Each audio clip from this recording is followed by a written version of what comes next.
the current state of the climate debate is no longer an environmental issue. It is really an issue of justice. It is about equity and equitable development of everybody.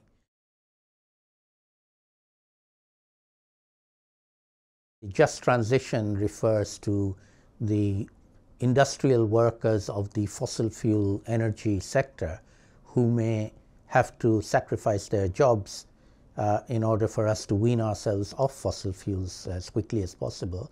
But they need to be retrained, they need to be looked after, they need not to be the ones who suffer the consequences of this transition, and that's what we mean by just transition. And it's good to see that the labor unions around the world are coming on to that. They are not fighting to preserve those jobs, but they are fighting to have good and better jobs going forward.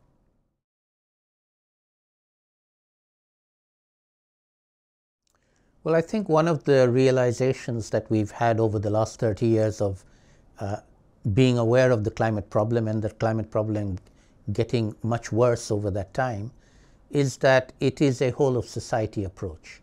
It's not something we can leave to our leaders to solve by themselves. First of all, they haven't done it, and secondly, they can't do it even if they want to do it. They need involvement of all the sectors of society, employers and employees in the formal sector, in the informal sector, people who are working there, farmers, fishers, school children, everybody needs to be involved.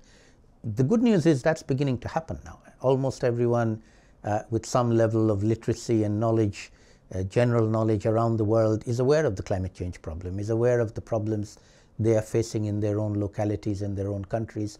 And by the way, climate impacts are now happening everywhere, even in rich countries. So it's no longer just poor countries that have to worry about that. Even rich countries have to worry about it. And so this is a uniting factor in terms of all people realizing this is something that requires collective action, and all sectors of society need to be involved in discussing what needs to be done, obviously at the local level, at the national level, but also at the global level as well. And increasingly you see the United Nations meetings, the COPs that are held every year, are not just the government leaders who sit behind closed doors and negotiate. There are thousands of other people who go there. I don't go as a negotiator. I go as an observer, and I network with other observers.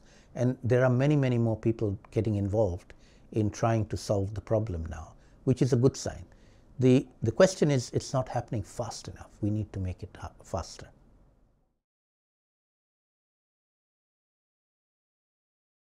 Well, politics is always a difficult process, and politics is always very short-term. Politicians have very short periods in office, and anything they do which will have fruits in the long term are very low on their priority. They need results very quickly. And so it's a very difficult thing, and that's why we haven't had as much movement as we should have had. But nevertheless, an electorate that understands the need for making investments now that will give fruits years from now are the ones that need to make their politicians understand that they will actually vote for them if they make that promise, and hopefully that will happen.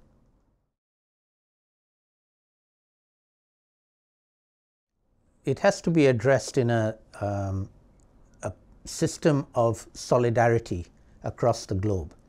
If we don't have solidarity, then we cannot address it. And at the moment, we don't. What we have is rich people looking after themselves, and if it costs them $1, they're not going to spend that $1.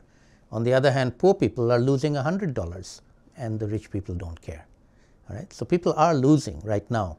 The cost is being felt by poor people in poor countries. But the rich people who are causing the problem don't care. So we need them to care.